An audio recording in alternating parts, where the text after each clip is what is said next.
ਸ਼੍ਰੀ ਅਕਾਲ ਜੀ, ਤੁਸੀਂ ਦੇਖ ਰਹੇ ਹੋ NZ ਪੰਜਾਬੀ ਨਿਊਜ਼ ਤੇ ਮੈਂ ਹਰਮਨਪ੍ਰੀਤ ਸਿੰਘ। ਸੋ ਹਾਜ਼ਰ ਹੋ ਗਿਆ ਜੀ ਅੱਜ ਇਮੀਗ੍ਰੇਸ਼ਨ ਦੇ ਉੱਤੇ ਗੱਲਬਾਤ ਕਰਨ ਲਈ। ਸਾਡਾ ਖਾਸ ਪ੍ਰੋਗਰਾਮ ਇਮੀਗ੍ਰੇਸ਼ਨ ਇੱਕ ਮਸਲਾ। ਸੋ ਇਮੀਗ੍ਰੇਸ਼ਨ ਦਿਨ ਪ੍ਰਤੀ ਦਿਨ ਜਿਹੜੀਆਂ ਤਬਦੀਲੀਆਂ ਉਹ ਕਰ ਰਹੀ ਹੈ। ਸੋ ਇਹਨਾਂ ਤਬਦੀਲੀਆਂ ਦੇ ਉੱਤੇ ਹੀ ਚਾਨਣਾ ਪਾਉਣ ਦੇ ਲਈ ਕਿ ਕੀ ਨਵੇਂ ਚੇਂਜਸ ਆਏ ਆ, ਕਿਹੜੀਆਂ ਤਬਦੀਲੀਆਂ ਹੋਈਆਂ, ਕਿਹਨੂੰ ਫਾਇਦਾ ਹੋਊਗਾ, ਕਿਹਨੂੰ ਨੁਕਸਾਨ ਹੋ ਸਕਦਾ, ਇਹ ਸਾਰੇ ਗੱਲਬਾਤ ਇਸ ਪ੍ਰੋਗਰਾਮ ਦੇ ਵਿੱਚ ਕਰਾਂਗੇ। ਸੋ ਗੱਲਬਾਤ ਕਰਨ ਲਈ ਸਟੂਡੀਓ 'ਚ ਮੇਰੇ ਨਾਲ ਅੱਜ ਫਿਰ ਮੌਜੂਦ ਨੇ ਵੰਦਨਾ ਰਾਏ ਜੀ। ਸੋ ਸਭ ਤੋਂ ਪਹਿਲਾਂ ਵੰਦਨਾ ਜੀ ਸਵਾਗਤ ਹੈ ਸਟੂਡੀਓ ਦੇ ਵਿੱਚ। ਸਤਿ ਸ਼੍ਰੀ ਅਕਾਲ ਜੀ। ਸੋ ਵੰਦਨਾ ਜੀ, ਆਪਾਂ ਜਿਵੇਂ ਸ਼ੁਰੂਆਤੀ ਗੱਲ ਕੀਤੀ ਹੈ ਕਿ ਤਬਦੀਲੀਆਂ ਦਿਨ ਪ੍ਰਤੀ ਦਿਨ ਹੋ ਰਹੀਆਂ, ਭਾਵੇਂ ਕ੍ਰੈਡਿਟ ਇੰਪਲੋਇਰ ਵਰਕ ਵੀਜ਼ੇ ਨੂੰ ਦੇਖ ਲਈਏ ਜਾਂ ਸਟੂਡੈਂਟ ਵੀਜ਼ੇ ਨੂੰ ਦੇਖੀਏ, ਬਹੁਤ ਸਾਰੀਆਂ ਤਬਦੀਲੀਆਂ ਹੋ ਰਹੀਆਂ। ਸੋ ਵੈਸੇ ਤਾਂ ਜੇ ਮੈਂ ਇਮੀਗ੍ਰੇਸ਼ਨ ਦੀਆਂ ਤਬਦੀਲੀਆਂ ਤੋਂ ਹੀ ਮੈਨੂੰ ਯਾਦ ਆ ਗਈ ਗੱਲ, ਜੇ ਦੇਖੀਏ ਤਾਂ ਦੁਨੀਆ ਭਰ ਵਿੱਚ ਹੀ ਸ਼ਾਇਦ ਮਾਹੌਲ ਆ ਜਿਹੜਾ ਉਹ ਬਦਲ ਰਿਹਾ। ਸੋ ਹਰ ਕੰਟਰੀ ਕਾਫੀ ਸਟ੍ਰਿਕਟ ਇਸ ਟਾਈਮ ਜਿਹੜੇ ਰੂਲ ਆ ਲੈ ਕੇ ਆ ਰਹੀ ਹੈ, ਬਹੁਤ ਕੁਝ ਚੇਂਜ ਹੋ ਰਿਹਾ। ਆਪਾਂ ਨੂੰ ਪਤਾ ਕਿ ਜਿਸ ਧਰਤੀ ਤੋਂ ਅਸੀਂ ਆਏ ਹਾਂ, ਦੇਸ਼ ਭਾਰਤ ਦੇ ਵਿੱਚ ਵੀ OCI ਨੂੰ ਲੈ ਕੇ ਰੂਲਸ ਆ ਜਿਹੜੇ ਉਹ ਬਦਲੇ ਆ। ਪਰ ਅੱਜ ਆਪਾਂ ਜਿਹੜੀ ਗੱਲਬਾਤ ਆ ਨਿਊਜ਼ੀਲੈਂਡ ਦੀਆਂ ਤਬਦੀਲੀਆਂ ਤੇ ਕਰਾਂਗੇ। ਸੋ ਨਿਊਜ਼ੀਲੈਂਡ ਦੇ ਵਿੱਚ ਬੀਤੇ 30 ਮਾਰਚ ਨੂੰ ਸੋ ਇਮੀਗ੍ਰੇਸ਼ਨ ਐਕਟ 2007 ਆ ਜਿਹੜਾ ਉਹਨੂੰ ਬਦਲਿਆ ਗਿਆ। ਸੋ ਬਹੁਤ ਸਾਰੇ ਉਹਦੇ ਨਾਲ ਤਬਦੀਲੀਆਂ ਜਿਹੜੀਆਂ ਹੋਣਗੀਆਂ, ਇਫੈਕਟ ਆ ਜਿਹੜਾ ਹੋਊਗਾ। ਕੀ ਇਫੈਕਟ ਹੋਣ ਵਾਲਾ, ਕੀ ਕਹੋਗੇ ਵੰਦਨਾ जी, ਤੁਹਾਡੇ ਤੋਂ जानना चाहना। हाँ जी, तो ये जो इमिग्रेशन एक्ट है 2007 का, इसमें जो चेंजेस हुए अभी 30 मार्च से, जो कि अभी 4 अप्रैल से इम्प्लीमेंट होंगे। इसमें जो चेंज है वो ये है कि अगर किसी अनलाइसेंस्ड एडवाइज़र ने या जो एग्जेम्प्ट नहीं है उसने अगर एप्लीकेशन लगाई और इमिग्रेशन ने उसको एक्सेप्ट कर लिया तो वो एप्लीकेशन डिक्लाइन ही होनी चाहिए। They must decline that application. अगर मैं इस पे थोड़ा सा आपको बैकग्राउंड बताऊं कि ये क्या है, क्यों जी, है। बिल्कुल। अभी तक क्या था, इमिग्रेशन एक्ट 2007 के हिसाब से कौन इमिग्रेशन एडवाइस दे सकता है, वही दे सकता है अगर वो लाइसेंस्ड है एडवाइस देने के लिए, या बैरिस्टर या सॉलिसिटर्स हैं, लॉयर्स या एडवाइज़र्स एडवाइस दे सकते थे। और अगर कोई ऑफशोर स्टूडेंट वीज़ा पे एडवाइस दे रहा है तो वो एग्जेम्प्ट था, केवल ऑफशोर स्टूडेंट वीज़ा एग्जेम्प्ट था एडवाइस से। लेकिन इस बीच काफ़ी सिनेरियोज़ में ऐसा देखा गया कि लोग अनलाइसेंस एडवाइस दे रहे हैं, चाहे विजिटर वीज़ा है, चाहे पार्टनर एप्लीकेशन है, या ऑन शोर स्टूडेंट वीज़ा है। और बहुत पहले जब पेपर एप्लीकेशंस हुआ करती थी तो इमिग्रेशन उन एप्लीकेशंस को एक्सेप्ट नहीं करते थे अगर वो अनलाइसेंस एडवाइज़र से आ रही है या कोई एग्जेम्प्ट नहीं है तो।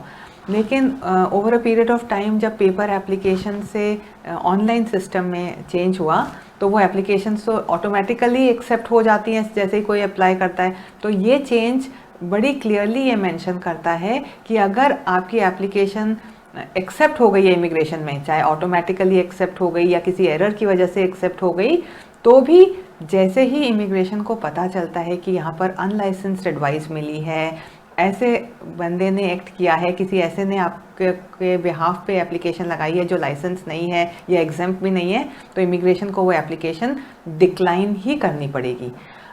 कहाँ कहाँ अनलाइसेंस एडवाइस दी जाती थी, बहुत जैसे आपने देखा कि विजिटर वीज़ा है, मेरे फ्रेंड ने लगा दिया, मेरे ट्रैवल एजेंट ने लगा दिया, किसी ब्रदर ने लगा दिया, और अब वो कोई लाइसेंस नहीं है तो वो एप्लीकेशन अब 4 अप्रैल के बाद डिक्लाइन ही होगी।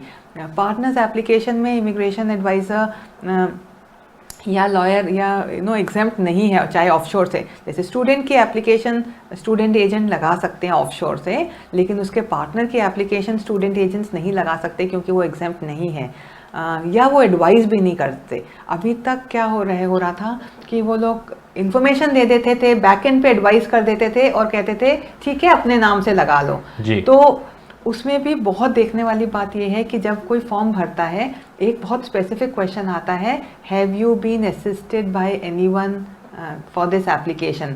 तो अगर किसी ने असिस्ट किया और उस एप्लीकेंट ने नो लिख दिया, दैट मीन्स उसने रॉन्ग इन्फॉर्मेशन इमिग्रेशन को दे दी, उसने इमिग्रेशन को मिसलीड कर दिया। अगर ऐसा करा तो एप्लीकेशन में उनके ऊपर कैरेक्टर कंसर्न्स लगेंगे कि आपने रॉन्ग इन्फॉर्मेशन दी। अगर उन्होंने करेक्टली येस किया तो वो एप्लीकेशन डिक्लाइन हो जाएगी जी। तो दोनों तरीके से अनलाइसेंस एडवाइस लिया तो या तो डिक्लाइन होगी या एप्लीकेंट पे कैरेक्टर कंसर्न लगेगा। बहुत बड़ा चेंज है ये। इमिग्रेशन को क्या ज़रूरत हुआ या क्यों ऐसा नीड फील हुआ? ਜੀ ਵੰਦਨਾ ਜੀ, ਮੈਂ ਇੱਕ ਚੀਜ਼ ਜਾਣਨੀ ਚਾਹੂੰਗਾ, ਜਿਵੇਂ ਤੁਸੀਂ ਹੁਣੇ ਗੱਲ ਕੀਤੀ ਹੈ ਕਿ ਤੁਸੀਂ ਅਕਸਰ ਆਪਾਂ ਨਿਊਜ਼ੀਲੈਂਡ ਦੇ ਵਿੱਚ ਬੈਠ ਕੇ ਆਪਣੇ ਪੇਰੈਂਟਸ ਦੇ ਫੈਮਿਲੀ ਦੇ ਵੀਜ਼ੇ ਆ ਜਿਹੜੇ ਉਹ ਰੀਅਲਮੀ ਵਗੈਰਾ ਤੋਂ ਆਪਾਂ ਖੁਦ ਅਪਲਾਈ ਕਰਦੇ ਆ। ਉਹਦੇ ਵਿੱਚ ਵੀ ਇੱਕ ਕਾਲਮ ਹੁੰਦਾ ਜਿਹਦੇ 'ਚ ਉਹਨਾਂ ਨੇ ਪੁੱਛਿਆ ਹੁੰਦਾ ਜਦੋਂ ਫਾਰਮ ਫਿਲ ਕਰਦੇ ਆ ਕਿ ਤੁਸੀਂ ਕੋਈ ਐਡਵਾਈਸ ਲਈ, ਕਿਸੇ ਤੋਂ ਹੈਲਪ ਲਈ, ਤੇ ਉਹਦੇ ਤੇ ਆਪਾਂ ਕਈ ਵਾਰੀ ਯੈਸ ਨੋ ਜੋ ਵੀ ਫਿਲ ਕਰਦੇ ਆ, ਹਰ ਇੱਕ ਦਾ ਆਪਣਾ ਉਹ ਹੁੰਦਾ। ਤੇ ਕੀ ਹੁਣ ਆਉਣ ਵਾਲੇ ਦਿਨਾਂ ਦੇ ਵਿੱਚ 4 ਅਪ੍ਰੈਲ ਤੋਂ ਬਾਅਦ ਇਹ ਲਾਗੂ ਹੋ ਜਾਊਗਾ?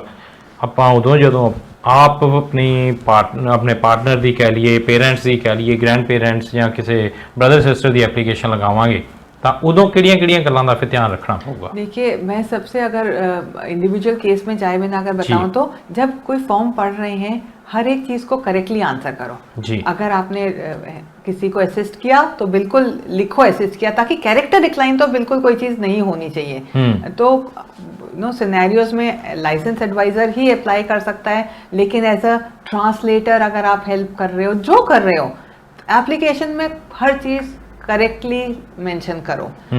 रॉन्ग इन्फॉर्मेशन मत दो कभी भी, क्योंकि वो ज़्यादा सीरियस है। अगर किसी ने गलती से अनलाइसेंस एडवाइस ले ली, नहीं पता था, ले ली, लेकिन करेक्टली डिक्लेयर किया तो इमिग्रेशन उसको डिक्लाइन करेगी, लेकिन साथ में ये भी बोला है कि फिर हम गाइड करेंगे एप्लीकेंट को कि कहाँ से वो एडवाइस ले सकते हैं। तो कुछ नेगेटिव इम्पैक्ट एप्लीकेंट पे नहीं होगा।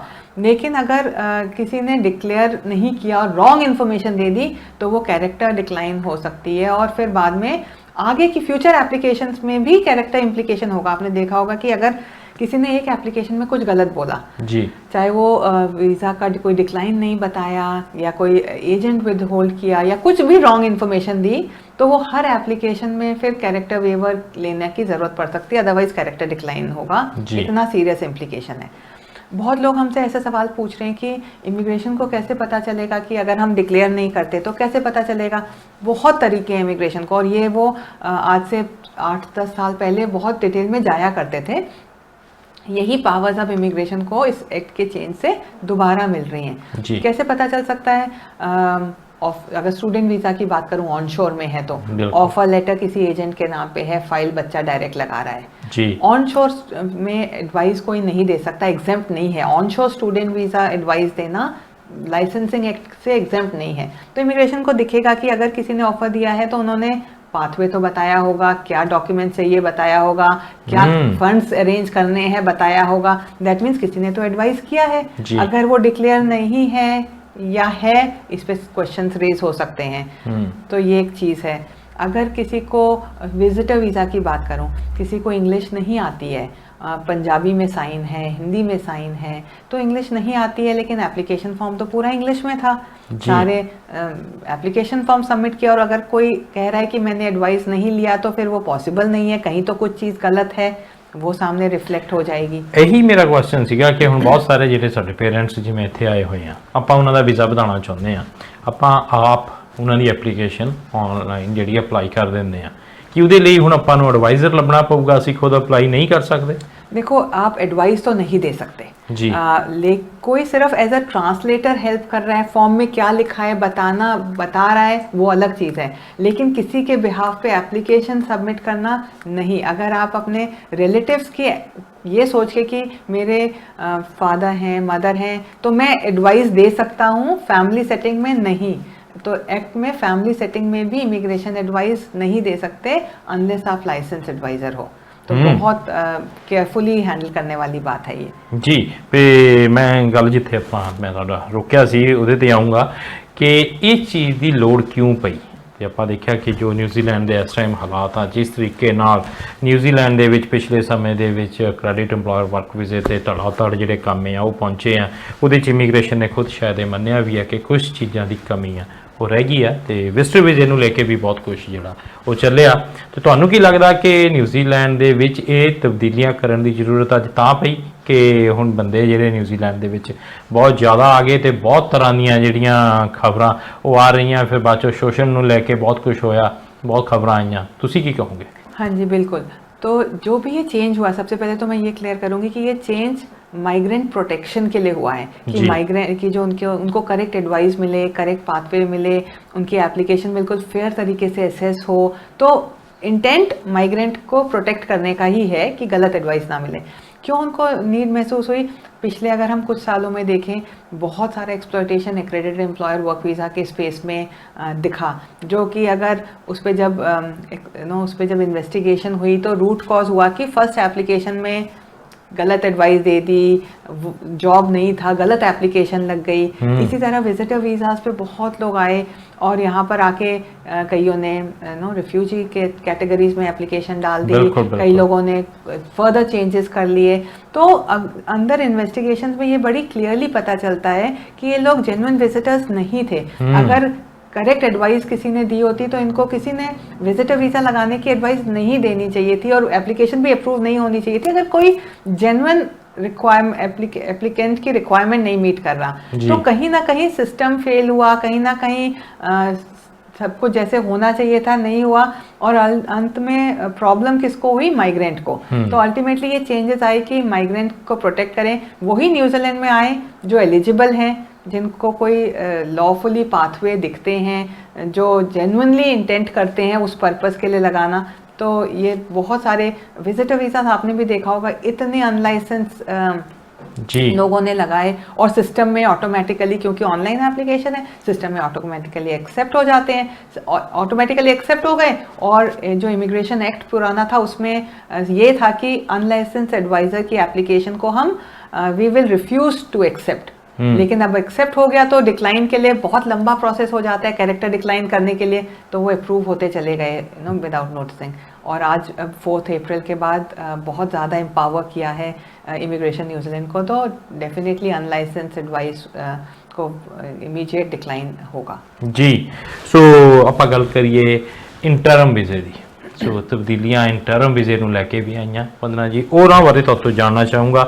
8 अप्रैल तो ये भी तब्दीली जी हो रही है, ਉਹਦੇ ਤੇ ਕੀ ਕਹੋਗੇ? जी हाँ, ये बहुत अच्छी एक खबर है। काफ़ी और लोगों को अब इंटरिम वीज़ा पे वर्क राइट्स मिलेंगी अगर उन्होंने एक्रेडिटेड एम्प्लॉयर वर्क वीज़ा लगाया है तो। पहले बहुत कम लोगों को इंटरिम पे वर्क राइट्स रहती थी, अब इन्होंने 8 अप्रैल से इसको एक्सटेंड कर दिया है। तो अगर कोई स्टूडेंट वीज़ा से एक्रेडिटेड एम्प्लॉयर वर्क वीज़ा लगा रहा है और स्टूडेंट वीज़ा पे वर्क राइट्स थी, या कोई और वर्क वीज़ा से एक्रेडिटेड एम्प्लॉयर वर्क वीज़ा पे लगा रहे हैं एप्लीकेशन, तो उनको इंटरिम पे वर्क राइट्स मिलेंगी। वो उसी एम्प्लॉयर के लिए, उसी ऑक्यूपेशन के लिए जिसके लिए उन्होंने एक्रेडिटेड एम्प्लॉयर वर्क वीज़ा लगाया है, वो काम स्टार्ट कर सकते हैं। तो बहुत लोग इस पे बेनिफिट होंगे। काफ़ी स्टूडेंट्स ऐसे हैं जिनको पोस्ट स्टडी वर्क वीज़ा की एलिजिबिलिटी नहीं है, हेल्थ केयर में काम कर रहे हैं, या काफ़ी ऐसे हैं जिनको पोस्ट स्टडी छोटा मिलता लेकिन एक्रेडिटेड एम्प्लॉयर 5 साल का मिल सकता है, तो उन्होंने पोस्ट स्टडी लेने की जगह पे सीधा एक्रेडिटेड एम्प्लॉयर वर्क वीज़ा लगाने का प्लान है। तो बहुत अच्छी खबर है कि अब इंटरिम वीज़ा पे वो वर्क राइट्स रख सकते हैं। सो इंटरिम वीज़े ਨੂੰ ਲੈ ਕੇ ਜਿਹੜੀਆਂ ਤਬਦੀਲੀਆਂ ਉਹ ਵੀ ਹੋਈਆਂ ਜੀ। ਸੋ ਜੇਕਰ ਫਿਰ ਵੀ ਤੁਹਾਡੇ ਮਨ ਦੇ ਵਿੱਚ ਕਿਸੇ ਵੀ ਤਰ੍ਹਾਂ ਦਾ ਕੋਈ ਕੁਐਸਚਨ ਹੈ ਤਾਂ ਤੁਸੀਂ ਵੰਨਾ ਰਾਏ ਜੀ ਉਹਨਾਂ ਨੂੰ ਮਿਲ ਸਕਦੇ ਹੋ। ਜੇਕਰ ਤੁਸੀਂ ਸਾਨੂੰ ਨਿਊਜ਼ੀਲੈਂਡ ਤੋਂ ਦੇਖਦੇ ਹੋ ਤਾਂ ਆਕਲੈਂਡ ਦੇ ਵਿੱਚ ਸਾਈਮਨ ਸਟਰੀਟ ਤੇ ਨੰਬਰ 71, ਸੋ ਬਿਲਕੁਲ ਕੌਡਿਸ ਹੋਟਲ ਦੇ ਸਾਹਮਣੇ ਇਹਨਾਂ ਦਾ ਆਫਿਸ ਆ, ਤੇ ਉੱਥੇ ਤੁਸੀਂ ਜਾ ਕੇ ਇਹਨਾਂ ਦੇ ਨਾਲ ਆਫਿਸ ਵੀ ਬੈਠ ਕੇ ਗੱਲਬਾਤ ਕਰ ਸਕਦੇ ਹੋ। ਅਦਰਵਾਈਜ਼ ਸਕਰੀਨ ਤੇ ਇਹਨਾਂ ਦਾ ਕੰਟੈਕਟ ਨੰਬਰ ਤੇ ਈਮੇਲ ਐਡਰੈਸ ਆ ਜਿਹੜਾ ਉਹ ਚੱਲ ਰਿਹਾ। ਜੇਕਰ ਤੁਸੀਂ ਸਾਨੂੰ ਨਿਊਜ਼ੀਲੈਂਡ ਤੋਂ ਬਾਹਰੋਂ ਕਿਤੋਂ ਵੀ ਦੇਖ ਰਹੇ ਹੋ ਤਾਂ ਵੀ ਇਹਨਾਂ ਤੋਂ ਜਿਹੜੀ ਸਲਾਹ ਮਸ਼ਵਰਾ ਤੁਸੀਂ कर सकते हो। तो वंदना जी सलाह के पैसे नहीं लेंगे, तो पहली सलाह तुहानू मुफ्त आ जी जरूर देंगे। एक चीज़ मैं यहाँ पे और ऐड करूँगी स्पेशली इंटरिम वीज़ा को लेके, क्योंकि यहाँ पे एक सिचुएशन कई बार ट्रिकी भी हो सकती है। किसको इंटरिम वीज़ा पे क्या राइट्स मिलते हैं, प्रीवियस वीज़ा में क्या कंडीशंस थी, स्टूडेंट जो बोल रहे हैं, तो कहीं पर भी एज्यूम करने से पहले ज़रूर अपना पुराना वीज़ा दिखा के और क्या अप्लाई किया दिखा के कंफर्म कर लो कि वर्क राइट्स हैं, तभी काम करना स्टार्ट करो। बिकॉज इंट्रिकेट चीज़ें आपके प्रीवियस वीज़ा कंडीशंस को लेकर भी हो सकती हैं, जो ज़रूर है कि चेक करें कहीं अनइंटेंशनली भी कोई ब्रीच ना कर ले अपना वीज़ा जी। सो बिल्कुल जी। सो सिनेरियो हर एक दा डिफरेंट हुंदा ते उहदे मुताबिक ही जिहड़ा तुहाडी इंटरम दी कंडीशन आ तुहानूं मिल सकदी आ। सो साडी इत्थे दित्ती हुई जानकारी सारिਆਂ ਦੇ ਲਈ जनहित ਵਿੱਚ ਜਿਹਨੂੰ ਆਪਾਂ ਕਹਿ ਸਕਦੇ ਹੁੰਦੀ ਆ, ਪਰ ਹਰ ਇੱਕ ਦਾ ਸਿਨੈਰੀਓ ਡਿਫਰੈਂਟ ਹੋ ਸਕਦਾ, ਤੇ ਤੁਸੀਂ ਇੱਕ ਵਾਰੀ ਆਪਣੇ ਕਾਗਜ਼ ਪੱਤਰ ਦਿਖਾ ਕੇ ਜਿਹੜੀ ਸਲਾਹ ਹੈ ਮੈਂ ਕਹੂੰਗਾ ਉਹ ਜ਼ਰੂਰ ਲਓ, ਤਾਂ ਉਹ ਚੰਗਾ ਵੀ ਆ ਤੇ ਉਹਦੇ 'ਚ ਤੁਹਾਨੂੰ ਸਹੀ ਸਲਾਹ ਮਿਲਦੀ ਆ ਤੇ ਤੁਸੀਂ ਕਿਸੇ ਵੀ ਤਰ੍ਹਾਂ ਦੀ ਕੋਈ ਕਾਨੂੰਨੀ ਅੜਚਨ ਤੋਂ ਵਿੱਚ ਫਸੇ ਤੋਂ ਬਿਨਾਂ ਸਹੀ ਮਾਰਗ ਤੇ ਜਿਹੜਾ ਉਹ ਚੱਲਦੇ ਹੋ। ਸੋ ਵੰਨਾ ਜੀ ਆਪਾਂ ਨੂੰ ਪਤਾ ਕਿ ਪਿੱਛੇ ਜੇ ਤੁਸੀਂ ਵੀ ਵੈਸੇ ਤਾਂ ਭਾਰਤ ਜਾ ਕੇ ਆਏ ਆ, ਮੈਨੂੰ ਤੁਹਾਡੀ ਭਾਰਤ ਯਾਤਰਾ ਜਿਹੜੀ ਉਹ ਯਾਦ ਹੈ, ਤੇ ਉਹਨਾਂ ਦਿਨਾਂ ਵਿੱਚ ਹੀ ਪ੍ਰਧਾਨ ਮੰਤਰੀ ਕ੍ਰਿਸਟੋਫਰ ਲਕਸਨ ਹੁਣੀ ਵੀ ਭਾਰਤ ਯਾਤਰਾ ਤੇ ਗਏ ਆ। ਸੋ ਯਾਤਰਾ ਨੂੰ ਲੈ ਕੇ ਕਾਫੀ ਤਰ੍ਹਾਂ ਦੀਆਂ ਗੱਲਾਂ ਸਾਹਮਣੇ ਆਈਆਂ ਜੀ। ਸੋ ਲਕਸਨ ਹੁਣੀ ਜਿੱਥੇ ਉਹਨਾਂ ਦੀ ਭਾਰਤ ਯਾਤਰਾ ਨੂੰ ਇਹ ਵੀ ਕਿਹਾ ਗਿਆ ਕਿ ਚਲੋ ਵਧੀਆ ਜੀ, ਉਹ ਗੁਰੂ ਘਰ ਵੀ ਗਏ, ਮੰਦਿਰ ਵੀ ਗਏ, ਸਾਰਾ ਦੇਖ ਕੇ ਆਏ ਕਿ ਭਾਰਤ ਦਾ ਕਲਚਰ ਕਿਸ ਤਰ੍ਹਾਂ ਦਾ। ਨਾਲ ਦੀ ਨਾਲ ਉਹਨਾਂ ਨੇ ਗਲੀ ਦੇ ਵਿੱਚ ਕ੍ਰਿਕਟ ਆ ਜਿਹੜੀ ਬੱਚਿਆਂ ਨਾਲ ਖੇਡੀ, ਬਹੁਤ ਸਾਰੀਆਂ ਫੋਟੋਆਂ ਵੀਡੀਓਜ਼ ਆਪਣੇ ਸਾਹਮਣੇ ਆਈਆਂ। ਤੇ ਉੱਥੇ ਹੀ ਉਹਨਾਂ ਨੇ ਹੁਣ ਭਾਰਤ ਤੋਂ ਆਉਣ ਵਾਲੇ ਸਟੂਡੈਂਟਸ ਦੇ ਲਈ ਇੱਕ ਵੱਡਾ ਐਲਾਨ ਆ ਜਿਹੜਾ ਉਹ ਕੀਤਾ ਸੀ। ਸੋ $2,60,000 ਦੀ ਸਕਾਲਰਸ਼ਿਪ ਆ ਜਿਹੜੀ ਉਹ ਭਾਰਤੀ ਵਿਦਿਆਰਥੀਆਂ ਨੂੰ ਦਿੱਤੀ ਜਾਣੀ ਆ। ਤੇ ਕਹਿੰਦੇ ਜੀ ਭਾਰਤੀ ਵਿਦਿਆਰਥੀਆਂ ਨੂੰ ਵੱਡੇ ਲਾਭ ਹੋਣਗੇ। ਸੋ ਆਉਣ ਵਾਲੇ ਦਿਨਾਂ ਦੇ ਵਿੱਚ ਕਿਸ ਤਰ੍ਹਾਂ ਦੇ ਲਾਭ ਤੇ ਕਿਹੜੇ-ਕਿਹੜੇ ਵਿਦਿਆਰਥੀ ਇਹ ਲਾਭ ਉਠਾ ਸਕਦੇ ਆ ਜਿਹੜੇ ਸਟੂਡੈਂਟ ਵੀਜ਼ੇ ਤੇ ਨਿਊਜ਼ੀਲੈਂਡ ਆਉਣਾ ਚਾਹੁੰਦੇ ਆ। ਇਹ ਸਕਾਲਰਸ਼ਿਪ ਵਿਦਿਆਰਥੀਆਂ ਦੇ ਲਈ ਆ, ਕੀ कहना चाहोगे? हाँ जी बिल्कुल, बहुत अच्छा क्वेश्चन आपने किया, क्योंकि बहुत बार लोगों को पता ही नहीं होता कि वो कौन सी स्कॉलरशिप के लिए एलिजिबल हैं। तो ये जो पर्टिकुलर स्कॉलरशिप है NZ एक्सीलेंस अवार्ड 2025, तो ये अभी आउट हो चुका है। स्टूडेंट्स इसके लिए अप्लाई कर सकते हैं। और बहुत ध्यान में रखने वाली बात ये है कि 30 अप्रैल 2025 लास्ट डेट है इस स्कॉलरशिप को अप्लाई करने के लिए। तो कई बार हमारे पास स्टूडेंट्स यहाँ पर आके मिलते हैं और बताते हैं कि उन्हें नहीं पता था या डेडलाइन मिस हो गई। तो प्लीज़ जहाँ भी आप कई बार एडवाइजर्स को भी नहीं पता रहता डेडलाइन, स्पेशली क्योंकि कई बार मल्टीपल कंट्रीज़ कर रहे हैं इंडिया में एडवाइजर्स, कनाडा, UK, तो बहुत सारी यूनिवर्सिटीज़ की बहुत सारी स्कॉलरशिप्स रहती हैं, तो मिस हो सकता है। तो बिल्कुल मैं बताना चाहूँगी ये जो NZ एक्सीलेंस अवार्ड्स 2025 स्कॉलरशिप है ये ओनली फॉर इंडियन एप्लीकेंट्स है। तो उसकी रिक्वायरमेंट ही यही है कि आप 18 ईयर से अबव होने चाहिए, आप इंडियन नेशनल होने चाहिए, और जब आपने ऑफर लेटर लिया तो आप इंडिया में रिजाइड करते होने चाहिए। तो ये बेसिकली ऐसा मत सोचें कि हमें ये स्कॉलरशिप नहीं मिलेगी, ये इंडियन स्टूडेंट्स के लिए ही है स्कॉलरशिप। लेकिन आपको पूरी इन्फॉर्मेशन होनी चाहिए कि आप करेक्टली अप्लाई करो। तो अगर कोई ऐसा स्टूडेंट है, और ये मेरिट बेस्ड स्कॉलरशिप्स हैं, तो अगर ऐसा कोई स्टूडेंट है जो बहुत अच्छे ग्रेड से या डिज़र्व लगता है कि करते हैं स्कॉलरशिप, तो डेफिनेटली हमें कांटेक्ट करें। हम चाहते हैं हम गाइड कर सकें। बहुत जानने वाली चीज़ें यहाँ पर ये है कि इसमें यूनिवर्सिटीज़ लिस्टेड हैं, बताया हुआ है कि किस यूनिवर्सिटी को कितनी अंडर ग्रेजुएट स्टूडेंट्स के लिए स्कॉलरशिप मिलेगी, कितनी पोस्ट ग्रेजुएट स्टूडेंट्स के लिए स्कॉलरशिप मिलेगी। साथ ही में हर यूनिवर्सिटी के एलिजिबल कोर्सेज भी हैं। तो बच्चे कहाँ गलत हो सकते हैं कि वो करेक्ट कोर्स में जा रहे हैं लेकिन नहीं अप्लाई करें, तो करेक्ट उनके एलिजिबल कोर्स के लिए अप्लाई करेंगे तो डेफिनेटली एलिजिबल हो सकते हैं। यहाँ पर हम जब अपने स्टूडेंट्स को जब हम गाइड करते हैं तो बताते भी हैं कि उनको ना स्कॉलरशिप एप्लीकेशन में क्या क्या चीज़ें प्रोजेक्ट करनी चाहिए। कई बार स्टूडेंट्स होते हैं बहुत मेरिट में बहुत हाई रहते हैं, लेकिन कोई नहीं गाइड करे करेक्टली, तो वो अपनी स्कॉलरशिप एप्लीकेशन में जितना वो कंट्री के लिए कंट्रीब्यूट कर सकते हैं, जो उनके बेनिफिट में जानी चाहिए बातें, वो करेक्टली प्रोजेक्ट नहीं कर पाते। तो मुझे बहुत अच्छा लगेगा अगर मैं कुछ स्टूडेंट्स को गाइड कर सकूं। अगर कोई सिचुएशन में है, लगता है कि एलिजिबल हो सकता है, तो बहुत कम समय रह गया, 30 अप्रैल लास्ट डेट है। ये वो लोग भी अप्लाई कर सकते हैं जिनके पास ऑलरेडी ऑफर लेटर है। तो ऐसा नहीं सोचें कि अब मेरा ऑफर लेटर इशू हो गया तो अब मैं अप्लाई नहीं कर सकते। तो डेफिनेटली इस पे कुछ भी क्वेश्चंस हैं मैं बिल्कुल बहुत खुश होकर जवाब दूंगी, तो कोई भी कांटेक्ट कर सकता है जी। सो बिल्कुल जी। सो बंदा ये है सिर्फ उन्होंने ਲਈ ਜਿਹੜੇ ਇਸ ਟਾਈਮ ਇੰਡੀਆ ਦੇ ਵਿੱਚ ਆ ਉਹੀ ਅਪਲਾਈ ਕਰ ਸਕਦੇ ਆ। ਜਿਹੜੇ ਇਸ ਟਾਈਮ ਨਿਊਜ਼ੀਲੈਂਡ ਦੇ ਵਿੱਚੋਂ ਕੋਈ ਸਟੂਡੈਂਟ ਵੀਜ਼ਾ ਲੈਣਾ ਚਾਹੁੰਦਾ ਸਾਡਾ ਭਾਰਤੀ ਪਾਸਪੋਰਟ ਵਾਲਾ ਕੋਈ ਵੀ ਸਟੂਡੈਂਟ, कि वो एलिजिबल नहीं इस पर्टिकुलर स्कॉलरशिप के लिए तो नहीं, लेकिन और बहुत सारी स्कॉलरशिप्स भी हैं।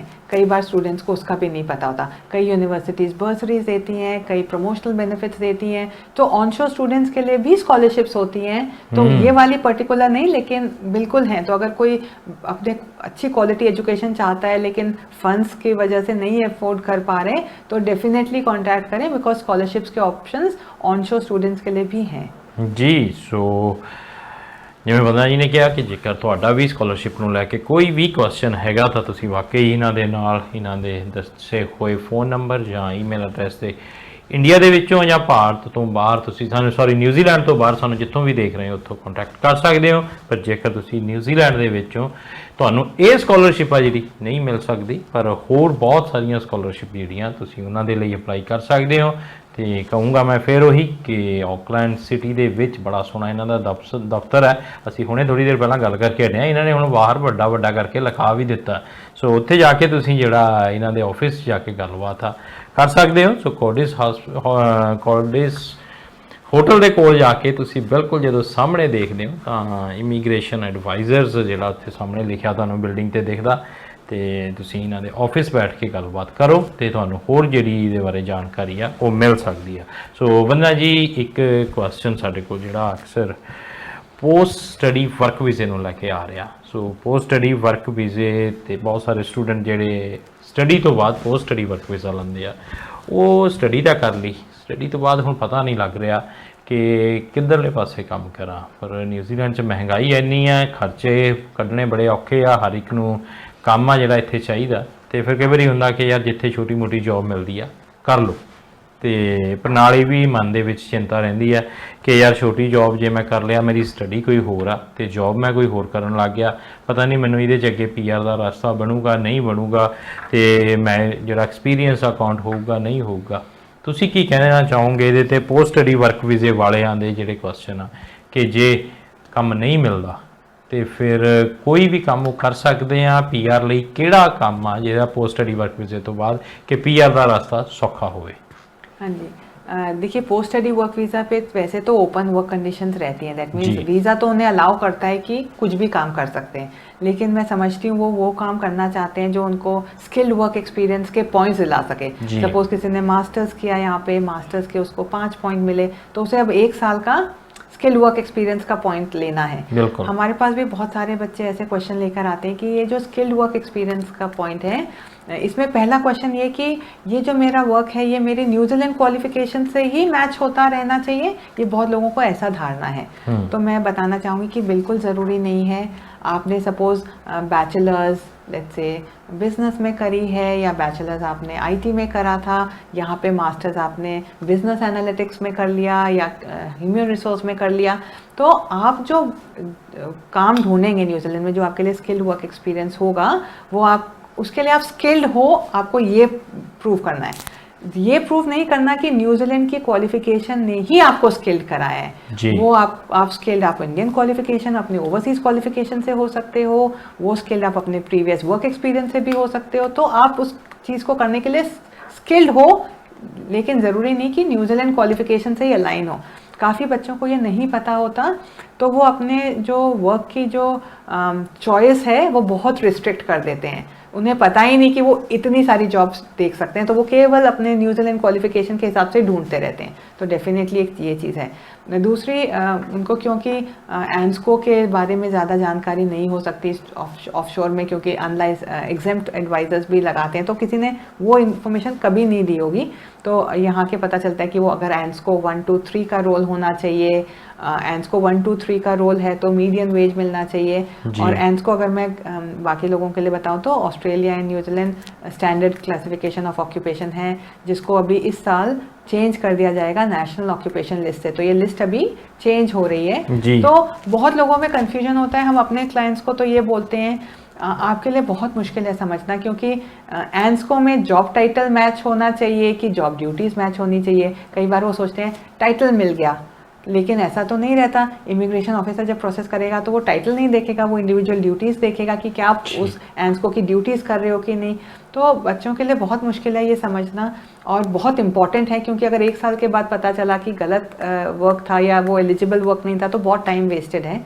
हम क्लाइंट्स को ये एडवाइस करते हैं कि अगर आपको कोई जॉब ऑफर मिल रहा है, इससे पहले कि आप वो जॉब ऑफर एक्सेप्ट करो, प्लीज़ इमिग्रेशन एडवाइस लो, चाहे हमसे लो या किसी और से लो, क्योंकि उस स्टेज पे कुछ भी अमेंडमेंट्स पॉसिबल हैं। हो सकता है एम्प्लॉयर के कि हाँ मैं ये एडिशनल ड्यूटीज़ भी दे सकता हूँ, कि अच्छा ये नहीं तो मेरे जॉब में मेरे बिजनेस में एक और रोल है तो मैं वो भी मिल सकता है। तो उस टाइम पे अगर आपने साइन करने से पहले अपना रोल करेक्ट करा लिया तो आप फिर निश्चिंत होकर 1 साल या 2 साल जितना भी आपको वर्क एक्सपीरियंस है काम कर सकते हैं।